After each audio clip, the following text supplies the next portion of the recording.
Assalamualaikum warahmatullahi wabarakatuh. Saya Ahlia Rinti Putri, peserta Latsar CPNS Pemerintah Provinsi Sumatera Barat, Angkatan 42 Kelompok 4. Pada hari ini saya akan membahas mengenai agenda 1, yaitu wawasan kebangsaan. Yang pertama yaitu penghormatan terhadap lambang-lambang Republik Indonesia. Yang pertama yaitu bendera merah putih yang merupakan bendera Republik Indonesia. Bagaimana sih cara kita melakukan penghormatan terhadap bendera? Yang pertama yaitu mengikuti upacara dengan khidmat, tidak merusak bendera, tidak kotor, tidak terkena lantai. Dan bendera ini hanya dikibarkan pada saat-saat acara-acara tertentu seperti upacara. Selanjutnya, lambang negara Republik Indonesia, Garuda Pancasila. Bagaimana sih cara kita melakukan penghormatan terhadap lambang yang ini? Yang pertama yaitu Garuda Pancasila digunakan di kantor pemerintahan, dan sekolah.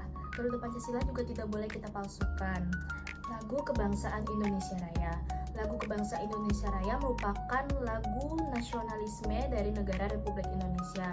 Bagaimana cara bentuk penghormatan dari lagu ini? Yaitu ketika upacara, lagu ini dikumandangkan, kita berposisi tegak dan khidmat menyimak lagu tersebut. Bahasa yang digunakan oleh negara Republik Indonesia yaitu bahasa Indonesia.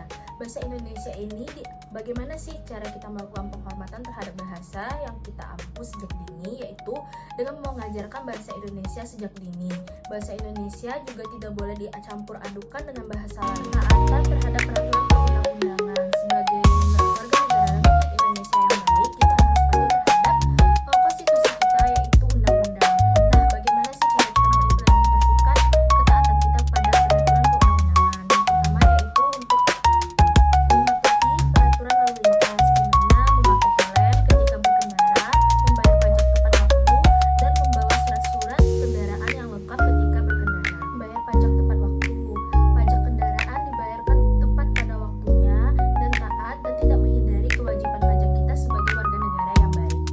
Selain itu, kita juga wajib untuk menjaga kebersihan lingkungan dengan tidak membuang sampah sembarangan dan ikut program-program daur ulang sampah yang ada di lingkungan sekitar kita. Kesadaran terhadap kerukunan dan persatuan dan kesatuan bangsa negara. Bagaimana sih cara kita mengimplementasikannya? Yaitu yang pertama, kita harus toleransi antara umat beragama, di mana Indonesia merupakan negara dengan banyak agama yang diakui, sehingga kita harus toleransi sesama umat yang beragama. Selanjutnya, gotong royong di kalangan masyarakat. Sebagai warga negara yang baik, kita harus bersama-sama untuk bergotong royong membersihkan lingkungan, tidak membeda-bedakan dari suku, ras, agama, tidak menyebarkan ujaran kebencian dan hoaks di media sosial. Sebagai warga negara yang baik, kita harus bijak dalam menggunakan sosial media, tidak menyebar ujaran kebencian terhadap ras atau golongan tertentu.